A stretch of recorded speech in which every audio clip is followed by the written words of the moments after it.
संसद में विपक्षी सांसदों का हंगामे पर सांसदों का निलंबन। शीतकालीन सत्र में गर्मी बढ़ी। इस वक्त पंचकुला में कांग्रेस द्वारा और अन्य विपक्षी दल हैं उनके द्वारा प्रदर्शन किया जा रहा है। आज ये प्रदर्शन पूरे देश में है, राष्ट्रव्यापी है और प्रदर्शन किया जा रहा है इतनी बड़ी संख्या में सांसदों के निलंबन के विरोध में। तानाशाही के भी आरोप लग रहे हैं। हमारे देश को आजाद हुए 76 साल हो गए, लेकिन कई चीजों में हमको अभी आजादी नहीं मिली। जैसे कि सरकारी दफ्तरों में दुश्वारियां, परेशानियां, बदइंतजामियां। हमने आजादी की जंग इसलिए लड़ी थी ताकि हमारी आने वाली पीढ़ियों की जिंदगी आसान हो सके, ना कि इसलिए कि वो जगह जगह पर सरकारी दफ्तरों में धक्के खाएं, परेशानियों का सामना करना पड़े। शहीद आजम सरदार भगत सिंह जी के सपनों को साकार करने के लिए पंजाब सरकार ने फैसला किया है कि पंजाब के लोगों को अब सरकारी दफ्तरों के चक्कर नहीं लगाने पड़ेंगे, बल्कि सरकारी दफ्तर खुद चल के लोगों के घर पर आएंगे। अब सरकारी दफ्तरों के चक्कर काटने की जरूरत नहीं, बस डायल करें 1076 और सरकारी सुविधाएं अपने घर पर ही पाएं। पंजाब की भगवंत मान सरकार आपके द्वार।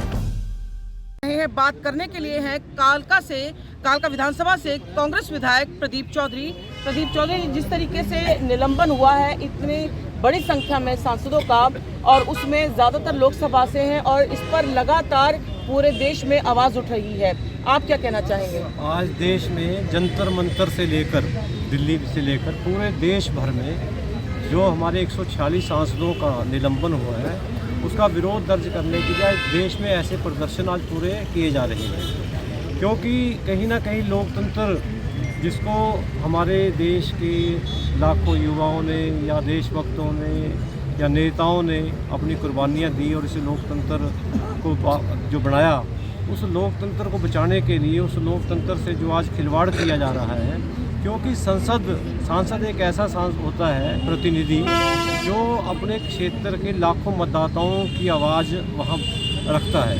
ऐसे 146 सांसदों के करोड़ों ऐसे मतदाता हैं जिनकी आवाज़ को यह सरकार दबाने का प्रयास करती है। आपने कहा वहाँ ज़बरदस्त हंगामा इसलिए हुआ कि नई संसद बनी है और बड़े बड़े दावे किए जाते थे कि यह संसद बड़ी सुरक्षित है।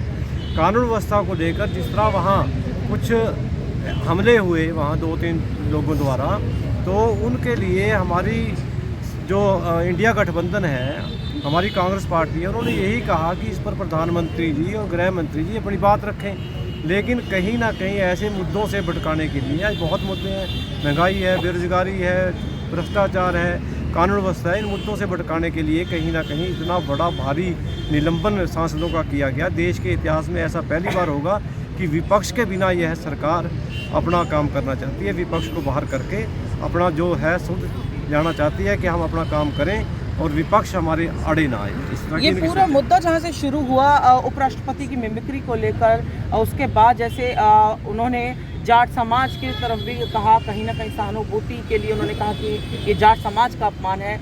आप कैसे देखते हैं जिस तरीके से प्रदेश की, देश की एक बेटी है जो इंटरनेशनल खिलाड़ी है, ओलंपिक पदक विजेता है, उसने आहत होकर जब अपना जो खेल है कल उसे अलविदा कह दिया है, इन पूरे घटनाक्रम को कैसे देखते हैं? वो भी तो जाट कम्युनिटी थी जो वहाँ बैठी थी, इतने दिन धरना दिया, प्रदर्शन किया, और जो ये संसद की बात करते हैं कि वहाँ किसी समुदाय का वहाँ अपमान किया गया है, किसी की मिरमरी की गई, लेकिन ऐसा कुछ नहीं, किसी का नाम नहीं लिया गया। संसद के अंदर ऐसा कुछ नहीं हुआ, संसद के बाहर की बात है।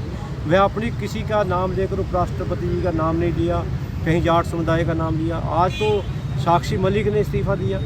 इतने खिलाड़ी वहाँ बैठे थे जो हमारे देश के इतने बड़े गोल्ड मेडल जीत के आए थे, आज उनकी तो कहीं सुनवाई नहीं होती। और इस मुद्दे को भटकाने के लिए कि कानून व्यवस्था एक बहुत बुरी तरह फेल जो हो चुकी थी, नई संसद की जो बात करते थे कि यह संसद बहुत सुरक्षित है, तो उसके लिए जो हमला हुआ, जो लोग वहाँ अंदर दाखिल हुए, जिन्होंने वहाँ किया, हमारी गठबंधन की, इंडिया गठबंधन की यही मांग थी कि इस पर जवाब दे कि कहीं ना कहीं कानून व्यवस्था क्यों फेल हुई। लेकिन उस सभी मुद्दों से भटकाने के लिए आज ये तरह तरह के एलिगेशन लगाकर, लेकिन जनता बहुत जागरूक हो चुकी है, जनता समझ चुकी है। आने वाले समय में इस बीजेपी सरकार को, इस सत्ता में बैठी सरकार को जरूर अपना सबक सिखाने का जनता काम करेगी। जी बिल्कुल, सुधा भारद्वाज जी जो हरियाणा महिला प्रदेश कांग्रेस अध्यक्ष हैं, बात करते हैं सुधा जी, अगर प्रदेश की बात करें, यहाँ से चाहे महिला कोच का मामला हो, जो खेल मंत्री जो हरियाणा के अभी भी मंत्री पद पर बने हुए हैं, उनके ऊपर इतने बड़े आरोप लगे, उस मामले में सरकार का जिस तरह का रवैया रहा, मुद्दा गर्माता रहा विधानसभा में भी। साक्षी मलिक जो है उसने कुश्ती के खेल को कहीं ना कहीं अलविदा कह दिया। महिला पहलवान जो हैं उन पर जिस तरह का शोषण भी हुआ, अत्याचार भी हुआ, और उन्होंने ऐसे आरोप भी लगाए हैं सांसद ब्रिजभूषण पे। इन तमाम घटनाक्रम को कैसे देखते हैं प्रदेश से लेकर राष्ट्रीय स्तर तक? देखिए, आप यहाँ महिला कोच की बात कर रहे हैं या साक्षी मलिक की बात कर रहे हैं, और खिलाड़ी जो महिलाएं थी वो जंतर मंतर पर बैठी थी, तो आप देख सकते हैं कि किस तरह से हमने भी ये मुद्दे उठाए हैं। जंतर मंतर पे भी हम रेगुलर गए हैं, लेकिन इनके जो मंत्री हैं, इनकी महिला मंत्री भी वहाँ तक नहीं पहुँची, उनकी सुनवाई नहीं हुई। तो ये किस तरह से सोचते हैं कि हम बेटी बचाओ बेटी पढ़ाओ कर रहे हैं और इसका नारा सार्थक कर रहे हैं। तो ये आप देख रहे हैं कितने महिला उत्पीड़न के मामले जो हैं हमेशा बढ़ते जा रहे हैं यहाँ पर। तो किसी भी सेंस में ये बेटी बचाओ का जो इनका नारा है वो कभी भी सार्थक नहीं होता। और यहाँ पर जो खेल के मंत्री के ऊपर इसका महिला कोच का मामला था, उसमें चार्जशीट भी दायर हो गई, उसके बावजूद उस पर कोई कार्रवाई नहीं की जाती। और आप देखते हैं कि जो खेल खिलाड़ी हमारे बैठी थी, महिला खिलाड़ी बैठी थी, और वो भी बीजेपी के सारे ही, ये तो बेटी बचाओ बेटी पढ़ाओ, हमें बीजेपी के ही सांसद और बीजेपी के ही मंत्रियों से बेटियां बचानी पड़ रही हैं। तो ये अपने मंत्रियों को क्यों नहीं उसको इस्तीफ़ा लेते और उनसे जो भी है उनकी पे कार्रवाई क्यों नहीं की जाती? तो ये बहुत ही शर्मनाक बात है। जी बिल्कुल, देखिए महिला कांग्रेस प्रदेश अध्यक्ष जो हैं इसे शर्मनाक बता ही रही हैं। साथ में वरिष्ठ कांग्रेस नेता जो हैं और पंचकुला की पूर्व मेयर उपेंद्र कौर आलूवालिया, वो भी यहाँ एक महिला भी हैं। साक्षी मलिक के इस कदम को, वो आंखों में आंसू, उसके लिए मर्दानी कही जाती है, और जिस तरीके का देश की बेटी है उसके साथ जो व्यवहार हुआ है, क्या कहना है? देखिए, आज महिलाएं सुरक्षित हैं। साक्षी मलिक की बात करें तो उन्होंने बिल्कुल सही कदम उठाया। जब तक उस सांसद के विरुद्ध कार्रवाई नहीं होती तब तक के लिए सभी महिलाओं को मैं चाहती हूँ कि ये समझें कि यहाँ पे महिलाएं सुरक्षित नहीं हैं। एक साक्षी मलिक ही नहीं है, और भी बहुत सारी महिलाएं हैं जो अनसेफ जो है अपने आप को महसूस कर रही हैं। तो ये हम महिलाओं का भी हमारा फ़र्ज़ बनता है कि हम महिलाओं की आवाज़ को उठाएं, ताकि उनको सुरक्षा की एक महसूस हो सके कि हमारे हक़ में महिलाएं खड़ी हैं। और मैं ये कहना चाहती हूँ कि जैसे भारत की सभी महिलाओं को, सभी जनता को, सभी लोगों को कि सब जागें, और इस वक्त ये समय है कि ये तानाशाही को हम रोक सकते हैं, इनके बहकावे में ना आए, क्योंकि ये तरह तरह के प्रलोभन देते हैं। उसके बावजूद मतलब जो है ये लोग, अभी जो आप देख रहे हो पीछे रिज़ल्ट आया, तो ये इनके प्रलोभन का ही असर है।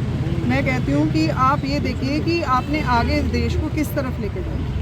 लोगों को जागने की ज़रूरत है, उनको समझें। डिवाइड एंड रूल की जो अंग्रेज़ों की जो फिलॉसफी थी, इसको समझें कि ये भी उसी रास्ते पे जा रहे हैं।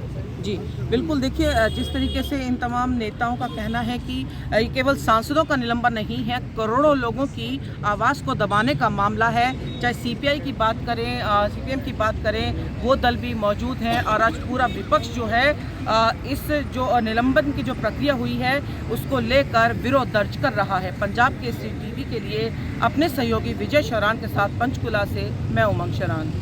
हमसे जुड़े रहने के लिए हमारे YouTube चैनल को सब्सक्राइब करें और नई वीडियो की नोटिफिकेशन के लिए बेल आइकॉन को दबाएं।